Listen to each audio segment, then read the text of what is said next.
Hello everyone, welcome to Scholars Shared. This is a monthly event that the Graduate Student Association with Graduate College offers to talk about graduate student research. It is an informal type of presentation in which selected graduate students get to talk about what they have done during their tenure here at Drexel. So today we're going to have Dr. Jennifer Stanford, Associate Professor in the Department of Biology, to be the moderator. And we're going to have three amazing researchers and grad students, and I know all of them, and I'm very excited to hear about their research. So Dr. Jen Stanford is an Associate Professor in Biology in the College of Arts and Sciences, and is the co-director of the Center for Advancement of STEM Teaching and Learning Excellence, CASEL. It is located at 3401 Market Street. If you're interested in it, go and talk to them. They're amazing. Dr. Stanford's research interests focus on evaluating and improving approaches to teach STEM content in higher education environments to promote student learning, engagement in STEM courses, and STEM student retention. Her current work focuses on incorporating evidence-based thinking into diverse learning environments and developing practical training opportunities to support STEM students' professional development. Through her research activities and working with CASEL, she's collaboratively working with colleagues to transform STEM teaching and modernize STEM learning across disciplines and educational levels. Her work has been supported by grants from organizations such as the Howard Hughes Medical Institute, NSF, the Panafield and Uphill Foundations, the Colonial Academic Alliance, and the Arthur Vining Davis Foundation. So let's welcome Dr. Stanford.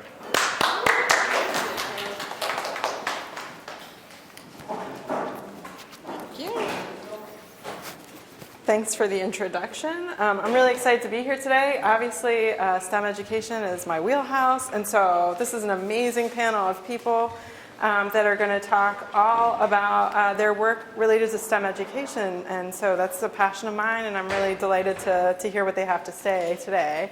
And so our first speaker is Megan Barrett. So Megan is a PhD candidate in biology, and she's studying insect neuroanatomy. She's really enthusiastic about her research, her teaching, her mentoring, and her service to the biology department and other units at Drexel and beyond. She's authored publications with her undergraduate mentees. She's received grants for her research. She won the Mentorship Award in 2018 from COPUS for her mentoring work.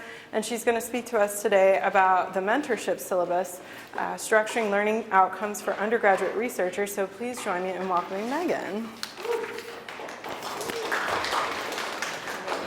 I should just hold it the next time.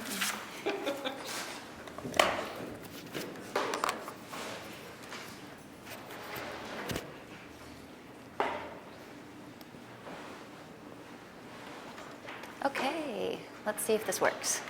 All right. Hi, everybody. I'm really excited to get to share with you today some work that I've been doing in my lab on the Mentorship Syllabus with many undergraduate students who rock and are awesome.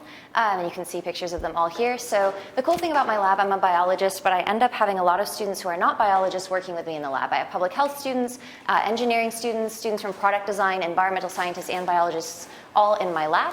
And so I want to thank all of these students on the first slide instead of at the very end, just because these are the students who have gone through the trial and error process of what you're about to see today with me. And so without their support and their reflection on what they have been learning and what I've been doing well and poorly, I wouldn't have this tool to share with you today.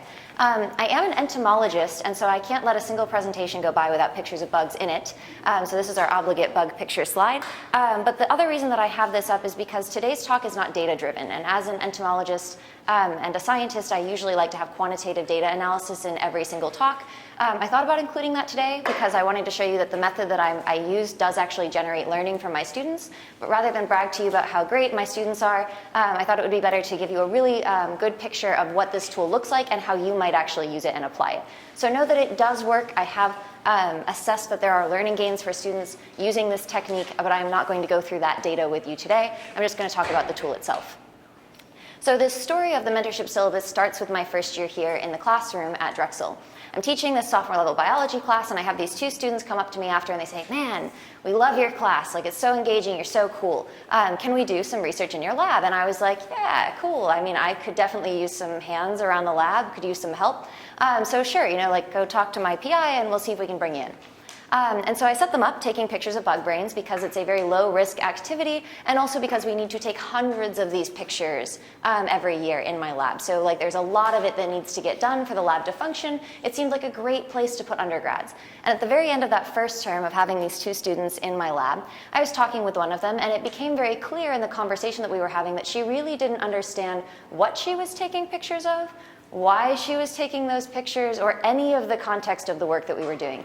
And I began to think to myself, maybe I'm treating these undergraduate students sort of like upgraded dishwashing students, and that they're just cogs in the machine. And that isn't really what I want. So how would I know if they're learning anything, what they were learning, if they're learning anything? How would I know it? How would I assess it? And this for me was sort of a light bulb moment of figuring out that just being involved in a research lab, just seeing graduate students doing work, does not generate learning by osmosis. This should have been something that I had figured out sooner, because I know that for classroom environments, right, you don't just learn by osmosis, you have to design it very intentionally, but for some reason that hadn't clicked for me in the lab yet, that just doing something doesn't mean you're learning a lot about it. And so I began to think to myself, well, we do have these intentionally well-structured environments in the classroom that generate deep learning for students in both skills and content. Maybe I can take what works in the classroom and I can just do it in the lab. And so that's where the mentorship syllabus comes from. And nothing I'm going to say for the rest of the talk today is probably going to be revolutionary to anybody in this audience. Because I'm really just talking about principles of good classroom development and backwards design. So when I think about mentorship best practices, which this is now my 4th year, and I have had 14 total students in my lab, both domestically and in the field with me so far at Drexel. When I think about best practices in mentorship, I think about it now as a one-person classroom design exercise. So I design the classroom, the lab classroom, for each student individually each term.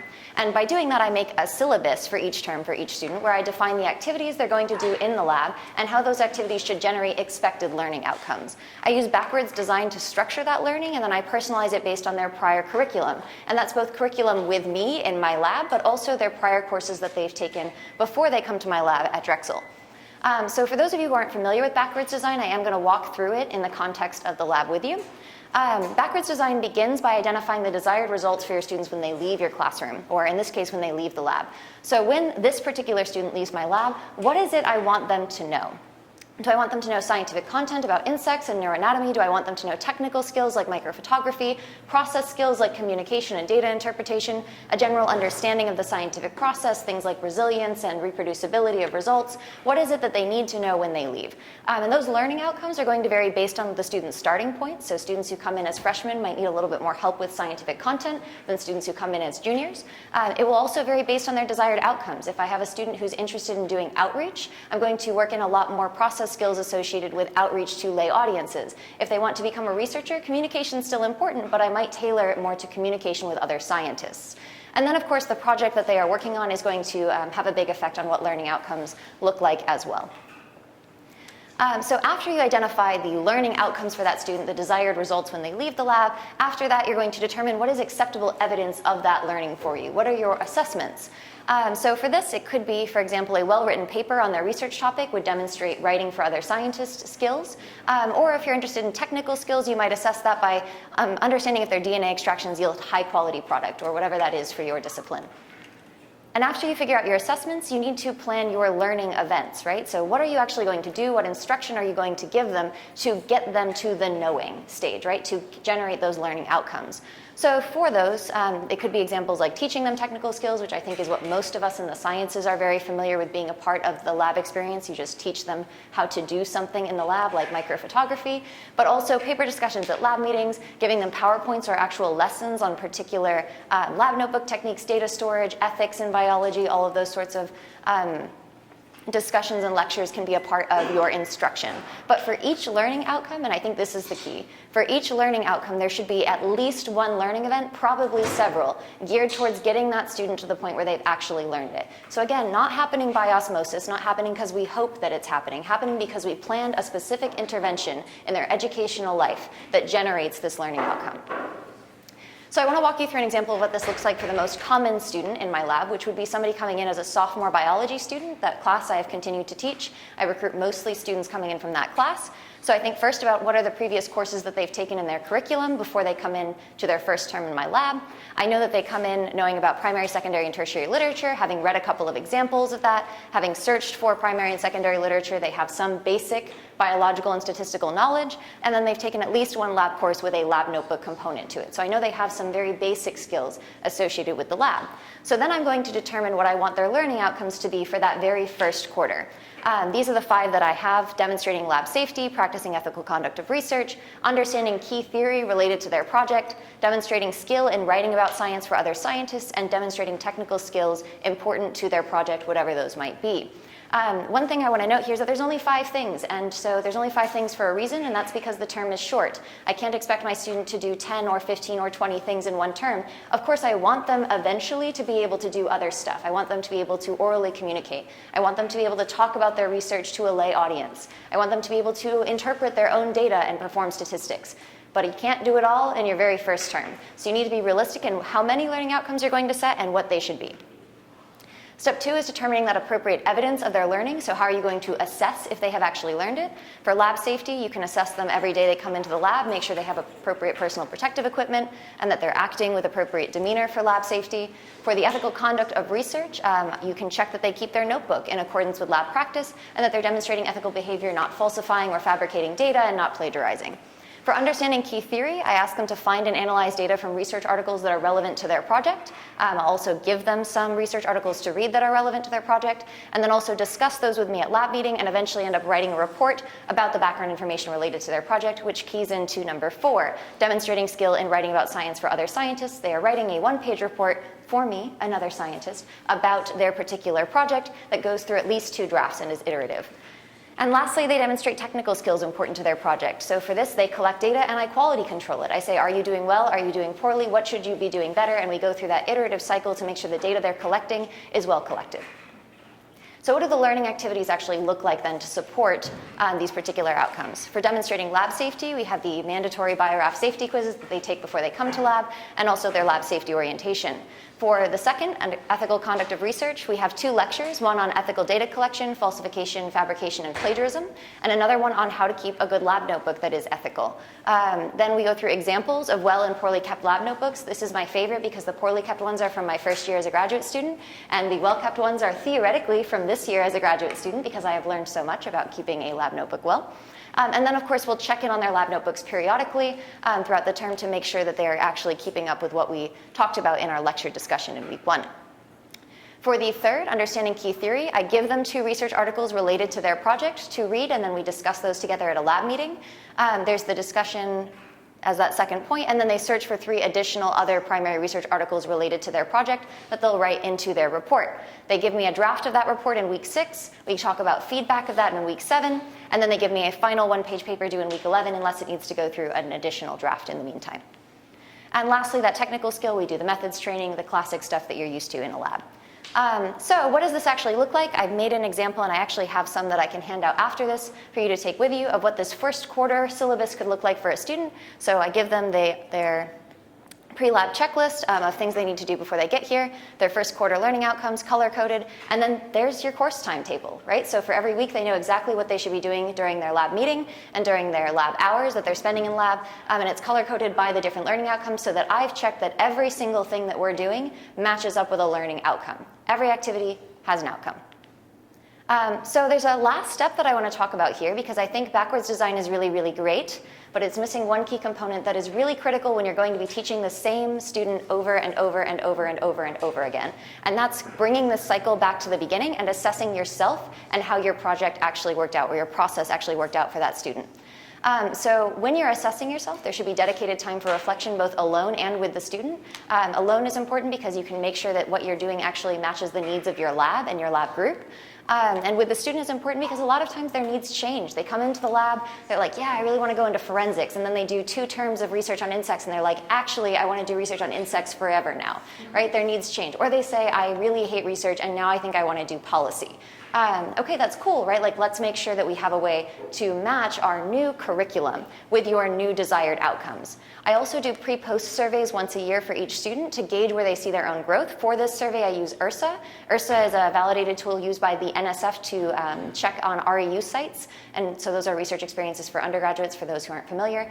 These are different research experiences dotted across the country. And basically, they make sure that those different REUs are generating learning outcomes for the students that come through those labs with a research mentor.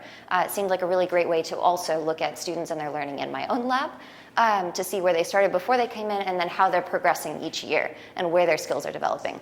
And again, just to check each and every time, okay, did I actually add any additional experiences into this student's learning and what might those outcomes have been? Should I be changing up what my priorities are for each student in the lab? So the last thing that I want to just talk about is this is a tool, right? So what I presented to you is a tool, not data, nothing like that. Just something that you can use, you can adapt to have it work for you. This is iterative. Every single time I use this tool, I end up making changes to it because I learn new things about it, especially as students with different backgrounds come into my lab. So the things that it has directly helped me with are personalizing instruction for each student and making it more equitable. A lot of times, if you're not really careful, when you have a lot of students in the lab, the loudest one gets the most attention and learns the most. This is a way to structure your lab when you have 13 students to make sure that one of 13 isn't just falling off the radar. It also matches student needs with intentional activities to help meet them. And then you might have a student who has a need that you don't feel like you're competent or comfortable. You've identified that need exists, and you can send them to an additional mentor to help them get learning in that particular area. It makes lab expectations clear. So many undergraduate students come in and say, I don't really know what I'm supposed to be doing in this lab. I don't know what's expected of me. I guess I'll just sit here and take pictures. This makes it clear that you expect them to learn particular things by the end of the term.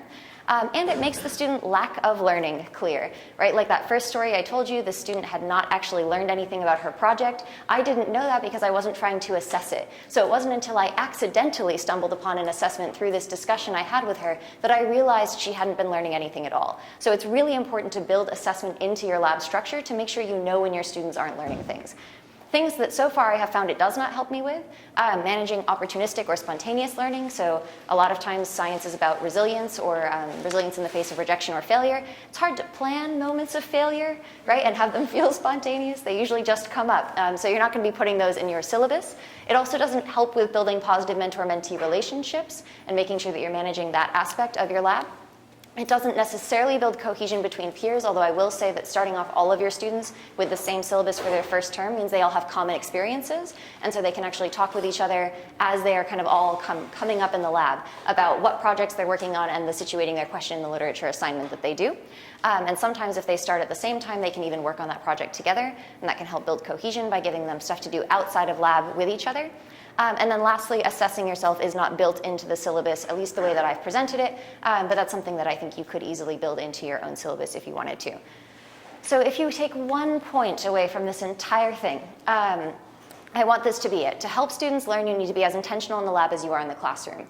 And so often in science, we get pedagogical, or not often enough, but we get pedagogical help, right? We learn how to become an okay TA. It seems like there's almost nothing that helps us become a good mentor in the lab, right? You get one mentor that you are supposed to maybe emulate, learn what's good and what's bad from that one person, and that's all the help that you get. So trying to find ways to be as intentional in the lab as you are in the classroom, even when you don't have as much support as you need, I think is the key to moving forward and generating successful learning outcomes for students. So with that, I am done, I do have this that I'm going to pass around, which is a copy of what I went through with the first quarter learning objectives. Thank you. So you can take one if you want. It's just an example of what you can do in my lab for students with something like a syllabus that I would be happy to see other people's adaptations to in the future. Thank you for your time. Thank you.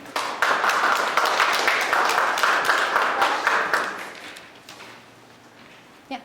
What do you do for undergraduates who may be volunteering in the lab? So it's not like they're coming in for credit and you need a number of set hours. Do you have a way to adapt that, or do you let them have more of a kind of free form?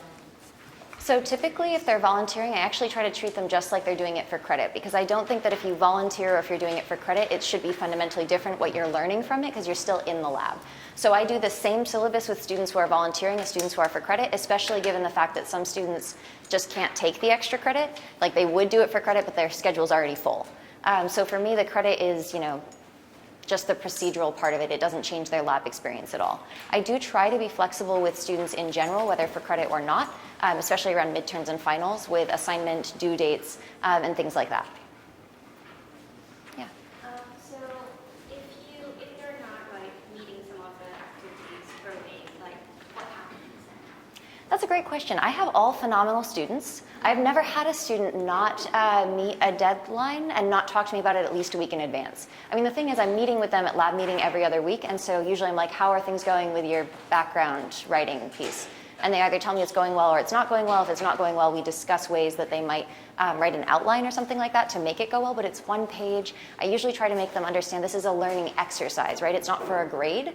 And I think if you can make that part clear to them, they give you maybe not the world's best draft, but they get it done on time.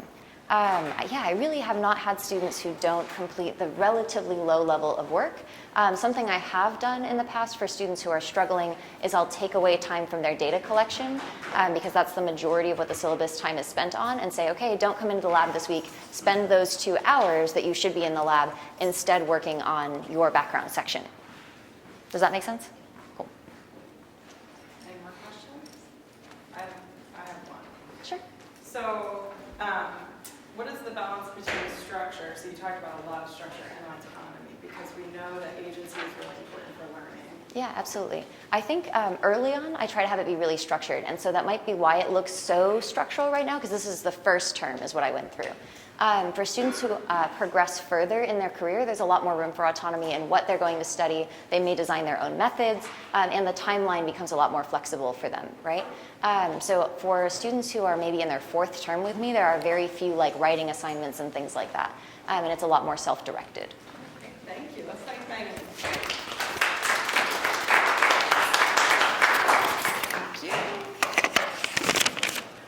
All right, so our second speaker today is Kelly Comfort. Kelly's a PhD candidate in physics, and she's studying active learning environments in physics.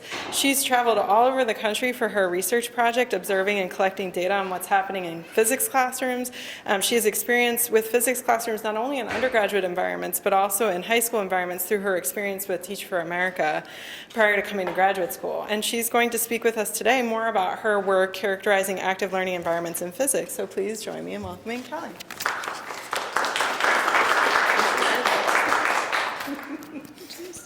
See, you were smart. You have your little pocket, so you can stick it in. Hello, everybody. Hello. All right, so like Jen said, I'm going to be telling you about characterizing active learning environments in physics. So for those of you who don't know, what is active learning? It's not lecture, which I'm sure all of us have had at some point in our lives, just sitting there in a big hall, being sad, just listening, somebody talk to you. It's not great. Active learning, on the other hand, involves students in the learning process. So instead of having a sad, drab lecture hall, you're doing stuff to learn. There's several different types of active learning that we looked at for physics.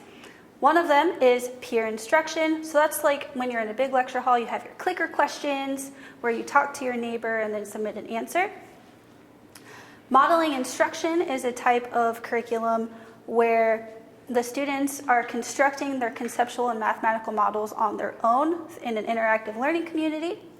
We have the investigative science learning environment called ISLE, which basically emulates being an actual scientist in the lab. So you're observing phenomena, you're looking for patterns, you're testing these patterns to try to come up with a way to describe them yourself. So you're basically doing science to learn science. And then there's also tutorials in introductory physics, which are small group problem-solving activities where they're designed to walk you through difficult concepts, have you confront your misunderstandings, and then work through them. So why do we care about active learning environments? Well, active learning has a plethora of evidence that it has better student outcomes than lecture. However, active learning against active learning doesn't really exist right now. There's tons and tons of research comparing different styles of active learning to lecture, but nothing really talking about them side by side.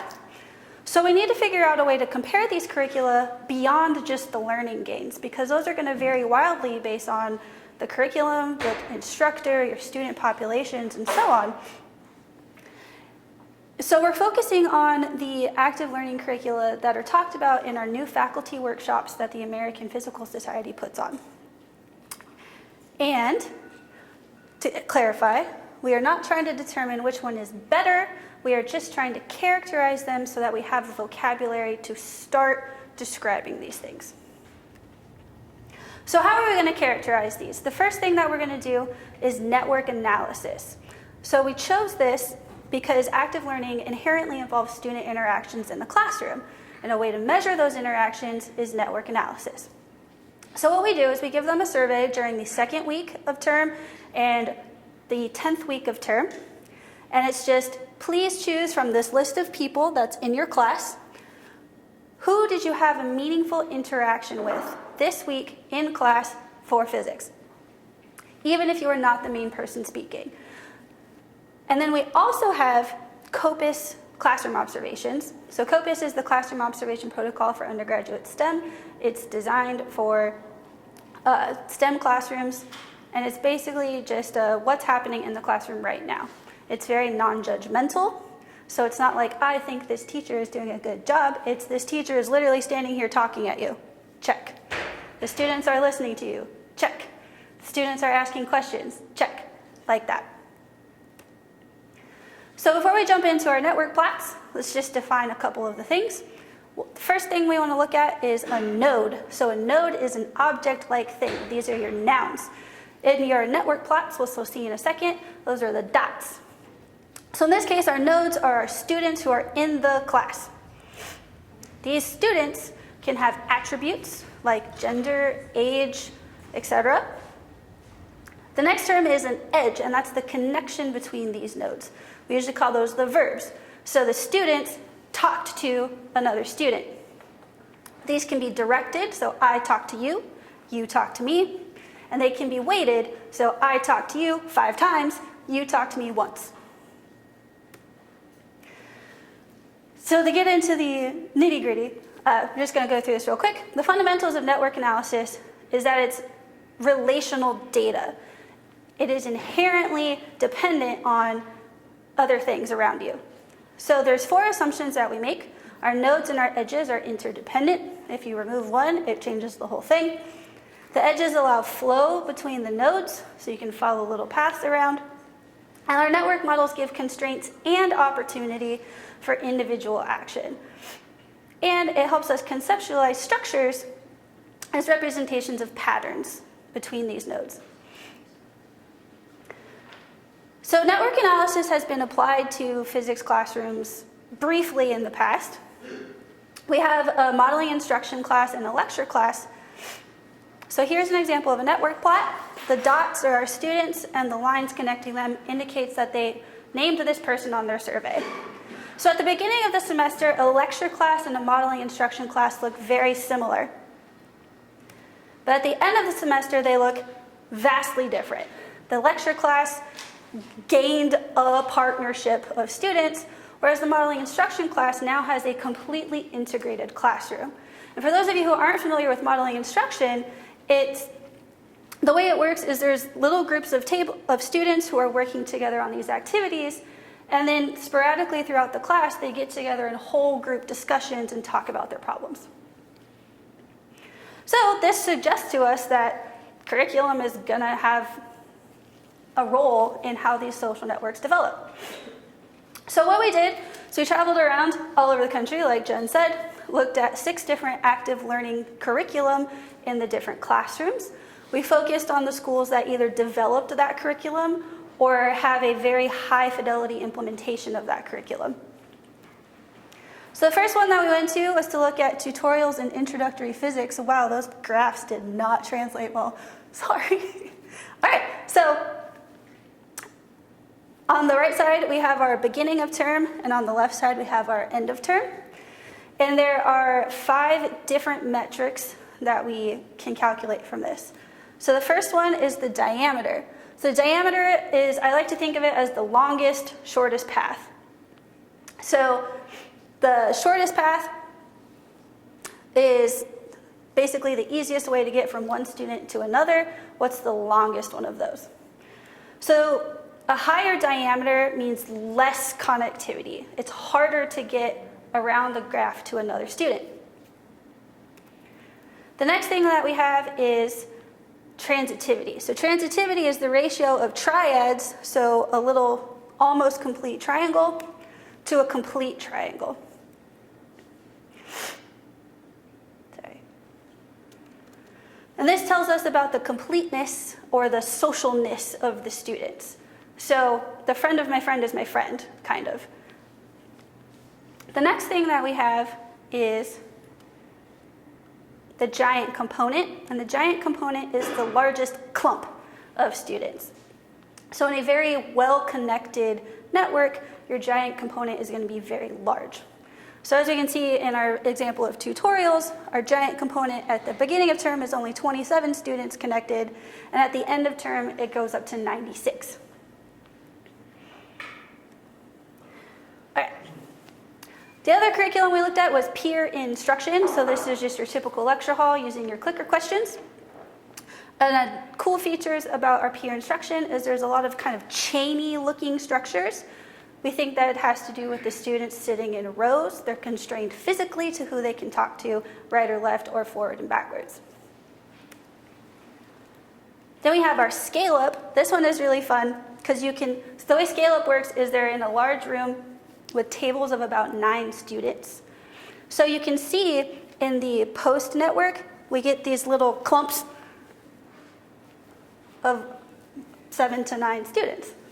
So the social network is dependent on the structure of the classroom and how they are interacting with each other. Then we have our context-rich problems, which is your typical lecture, recitation, lab setup.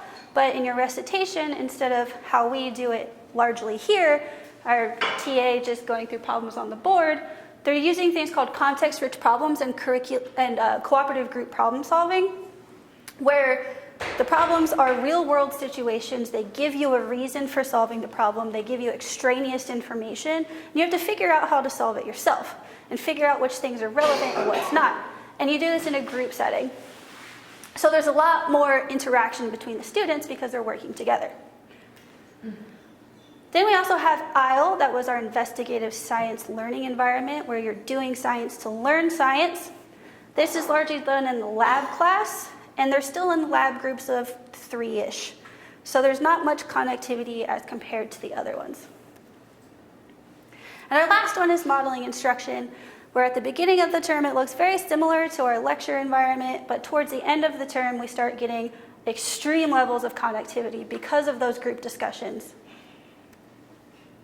The second part that we did was our classroom observations. So COPUS, we're just going to go through this pretty quick because I don't have all the data yet. So our classroom observation protocol for undergraduate STEM is unbiased, it's consistent between observers, which is why we chose it. So an example of some of the codes our students are doing, we have listening to the instructor, individual thinking, discussing a clicker question in a group, working in groups on a worksheet. So it's very non-judgmental. So when we compared these, or when we did this for a tutorial setting, the majority of our class time was spent working in groups, a student asking a question, and other in this case we coded as the student was working alone. And our instructor was moving and guiding the students, having a one-on-one extended discussion in green, doing administrative tasks such as taking attendance or handing back papers, and then waiting for someone to raise their hand and ask a question. Whereas in a peer instruction classroom, our students were listening to the instructor, doing individual thinking on their clicker questions, having a group discussion with their clicker questions, asking questions, answering questions, and waiting for the instructor to do something. Whereas our instructor was lecturing, writing on the board, posing questions, clicker questions, administrative tasks. There's a lot more things that the instructor is doing. So when you compare these side by side, and I apologize the colors don't match because I haven't figured out how to do that yet, they're very different as far as how much class time is spent doing these things, both for the students and for the instructors. So what we want to do is to try to figure out, do these networks, do these different network features correlate to what's going on in the classroom with our COPUS observations? And stay tuned. We don't know yet. Yay.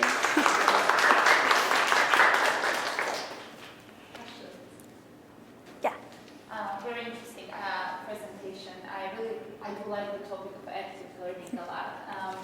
I by no means want to undermine the importance of hands-on approach and learning by doing. However, I have a sense that in literature also a lot of educators mistake active learning by doing, which is not a complete definition of active learning. Active learning is rather about being cognitively engaged in learning rather than just doing. Right. So a lot of criticism towards lecture-based classrooms. However, if a student is attending a lecture and is cognitively engaged, paying attention, asking questions, engaged in discussion after a lecture with the professor, the student, and if we compare that scenario to a student who is engaged in some sort of group work, a lot of interaction, but not necessarily completely understanding what they are doing, I would really question where the more learning takes place, active learning takes place. So I really think only socialization and interaction is not a complete indicator of the learning, student learning. I would agree. Yeah. It's definitely not the only thing to look at. Yeah. Concerned about in social network analysis, the interactions, how much learning does it really indicate? Yeah, and so that's the thing with this one is we're not really looking at the quality of learning or your learning gains. We're just trying to see is what you do in the classroom correlated to how they're interacting with their classmates. And then later, possibly someone can look at how are those interactions helping. So like you said, a student could be very cognitively engaged on their own in class with the instructor, but I feel like that's definitely not the norm for a lecture. Whereas in a group's problem solving, it's more likely that they're going to have those interactions as opposed to just being self-driven. But that's a problem for someone else. Exactly. Yeah. To build on that, so you're just kind of characterizing, and that's, it's not your job to do the other piece, but what is known about the relationship between social networks and learning? So someone has done a study where they were looking at the social networks of the students and then comparing it to their, what was it? I think it was their final course grade, and then also their attitudes about science. So using the CLAS, the Colorado Learning Attitudes About Science Survey, I think is what it stands for. And the only thing that they could see that correlated with positive gain was how well connected in that social network they were. So if they were more connected with their students, they were more likely to persist to the next class. That's what it was.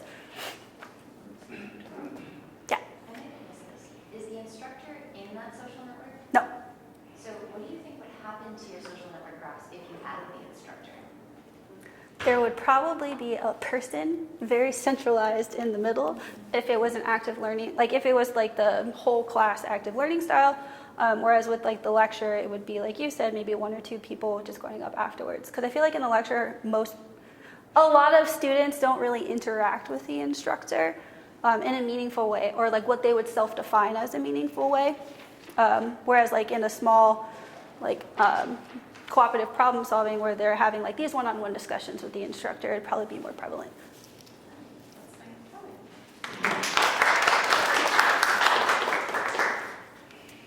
Okay, here's this. Thank you. Are you set up? Do you have your stuff set up? Yeah. Okay, just making sure. All right, great. So our third speaker is Hamida Talafian. Hamida is a PhD candidate in educational leadership and learning technologies, studying engaging and motivating students in STEM disciplines and STEM career awareness. Aside from her research, she serves on the editorial board of the Emerging Voices in Education journal out of the School of Education, which is for graduate students by graduate students. And she's going to speak with us today about perceived STEM career identity in informal learning environments. So please join me in welcoming Hamida. Here, and you didn't have a pocket. That's okay. Yeah.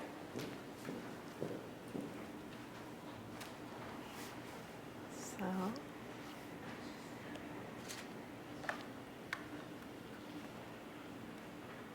All right. Yes, it worked. Good afternoon, everyone. My name is Hamida Talafian. I'm in the fourth year of Educational Leadership and Learning Technologies with a STEM concentration in the School of Education. Today, I'm presenting some of the studies that I've been doing and one part of my dissertation, which is perceived STEM career identity in informal learning environment. A little background around my research is that with the STEM concentration, I have been working during the past 3 years. I have been working on identity exploration lab and also informal learning environments. I've been involved in many studies with these two categories, and my dissertation is a combination of these two, in addition to other methodological insights, which I'm going to talk about you later. So first of all, I would like to give you a little background about identity and why I'm interested in this kind of topic. So what we're calling identity exploration in educational context is learning as identity exploration. You know that in STEM disciplines, there are lots of students who are not as interested as we want them to be, or they do not see themselves as scientists or mathematicians or they do not actually see themselves in science. So a lot of these issues backs to different constructs which are eventually, they get back to identity. So they have identity issues. They don't have anything in the family to be like a scientist. They do not see themselves as scientists. So all those issues, there are different lines of research that they get back to perceptions. And all those perceptions backs to identity issues. So what I'm telling about identity and identity issues backs to learning as identity exploration, which has different categorizations, which also involves demographic features, also role models, having a member in the family, but there are different factors that are combining together, and they make learning as identity exploration in informal learning environment, which is the context that I'm studying. There are different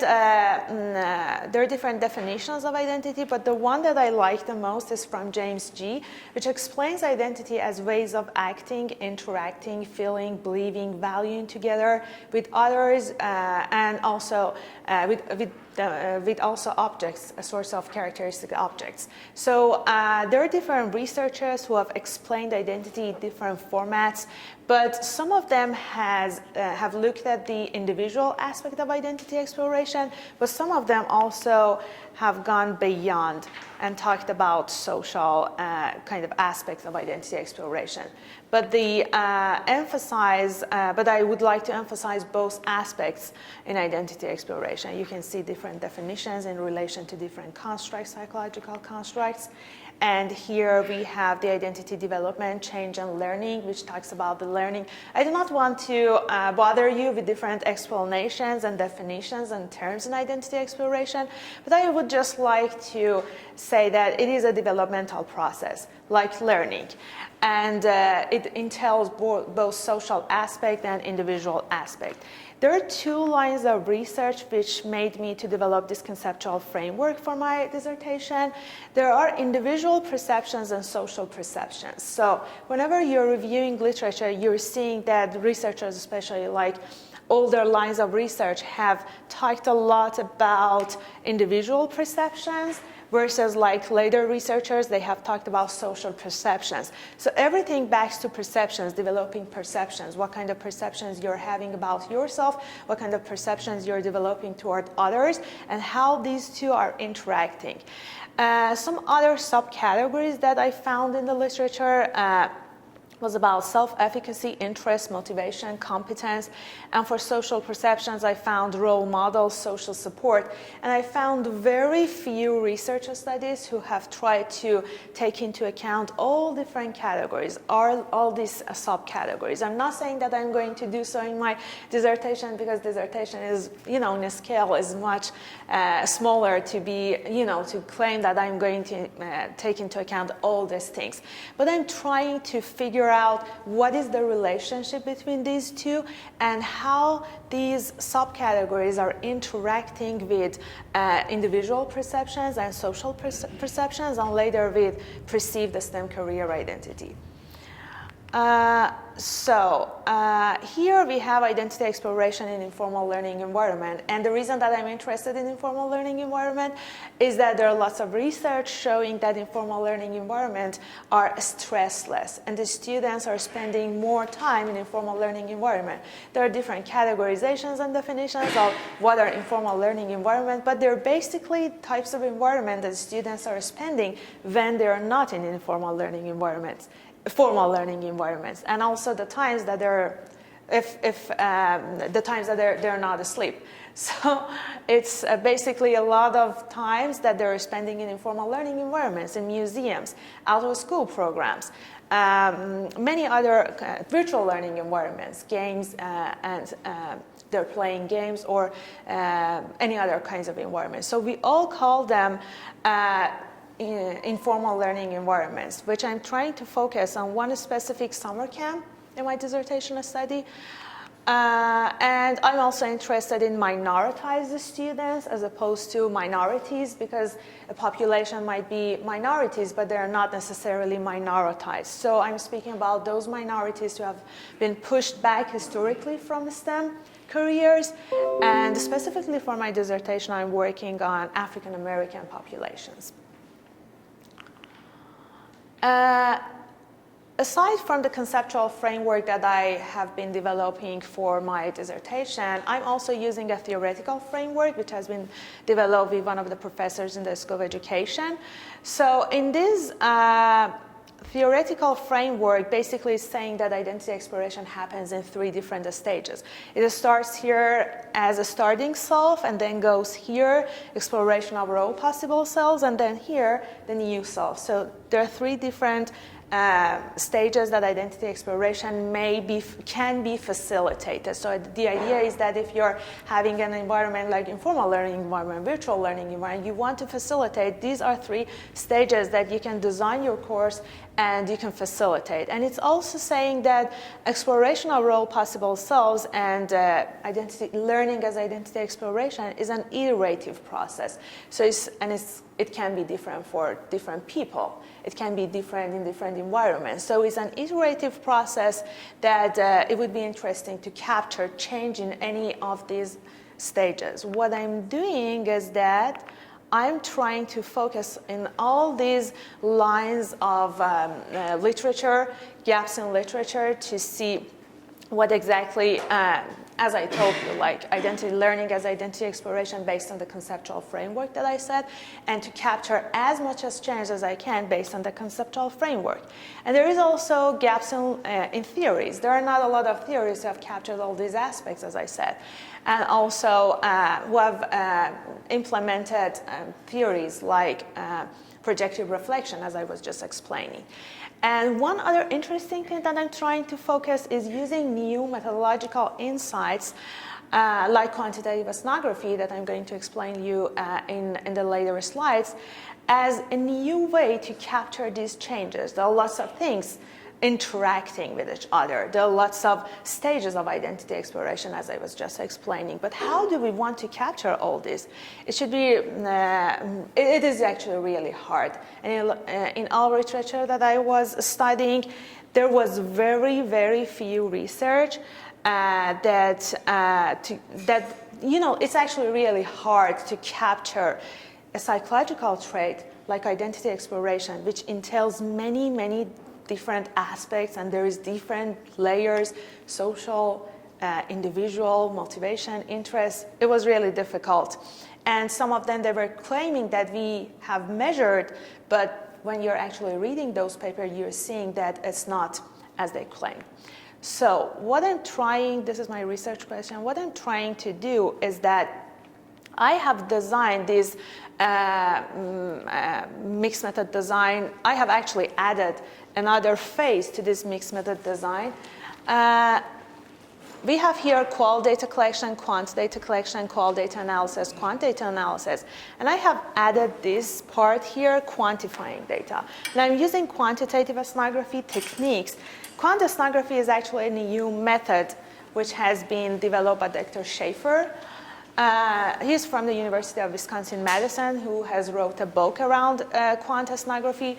What it says is that quant ethnography techniques, first of all, ethnography, when you're having a lot of data, when you want to capture as much as change as you want. So I chose quant ethnography because it allows me to be at the same time ethnographer in terms of like adding as much as data as I want, and also quantifying ethnography, to be able to use tools such as ENA or epistemic network analysis. If you're wondering what is epistemic network analysis, it is very similar to social network analysis. It is actually using the same kind of connections, but there are differences between ENA and SNA. And it allows you to model the structure of change when you're having less data. And it also allows you, versus social network analysis, that allows you to capture change between nodes, and each node can be different people in the classroom. Here, it will allow you to capture change between different constructs of a conceptual model, between different stages of a theoretical model, not only between the students, but also, allows you to go further. And it is based on epistemic frame theory, which actually says that learning is not isolated pieces. So it is not saying, if you consider my conceptual framework, which I talked about earlier, learning is not individual perceptions. Learning is not social perceptions. Or we have this amount of motivation, this amount of interest, this amount of confidence. Okay, learning was successful. But actually the connection between all these things are the thing that I'm studying here. This is actually a screenshot from an earlier study that I did with a research team. So here, the idea was to use epistemic network analysis to capture identity exploration based on the theoretical model. So these lines, you can see these lines are thicker. You can say that, okay, we have 3 different stages of identity exploration. Here the line is thicker, and you can assign activities. Actually, the nodes can be anything. They can be activities, they can be weeks, different weeks that you assign activities to your students. It can be anything. So you could say that, okay, if I gave this student this kind of activity, and later I gave another sort of activity, is the connection between these 2 activities is thicker. It shows that these activities were connected to each other so that I could repeat those activities and get better results. While if you see like thinner connection, you could say these activities at this stage were not probably helpful. And the thickness of these lines are determined based on the way that you code. For example, here I had a table which allows you, based on quant ethnography techniques, it allows you to do segmentation, which is essentially making big Excel sheets out of a student's data and convert all types of data that you have collected into 0 and 1 occurrence or non-occurrence of codes. So it will allow you to have like big Excel sheets, which then you can input those Excel sheets into ENA and have these visuals and interpret these visuals based on the qual data, based on qual and quant data that you have collected. Here, for example, is the data sources. I just wanted to show you the amount of data that I collected in each day, day 1, day 2, day 3, day 4, day 5. And if I had just pre-post, I could say that, okay, learning was successful or not successful based on this curriculum. But then I have gone further and I have converted all types of data. As you can see, I have both qual and quant into ENA data to get that visualization and be able to see change in each day and to see in what day I had the most changes. I'm not going to explain the results because it is an ongoing study. I just wanted to show you the different tools that I am using for my data analysis. It doesn't say, ENA does not necessarily tell you you have to eliminate all those kinds of things. It is actually a method that helps you to interpret your data hand in hand with other tools. Like for qual data, I'm using NVivo. For quant data, I'm using SPSS. And for the conversion, I'm using ENA, which allows me to merge both quant and qual data into one big Excel sheet, which then allows me to input it into ENA. These are my references. If you have questions, I would be more than happy to forward my papers and answer your questions. Questions? Yes. So when you get taught, where did you collect your data from? Like, where did you said you collected your data? Uh-huh. What event was that? So it was a summer camp. And I collected all sorts of like qual and quant data. So the data collection was both quant data pre-post, and then qual data was observation, interview, photos, videos. So in qual data analysis in MaxQDA or NVivo, you can assign codes to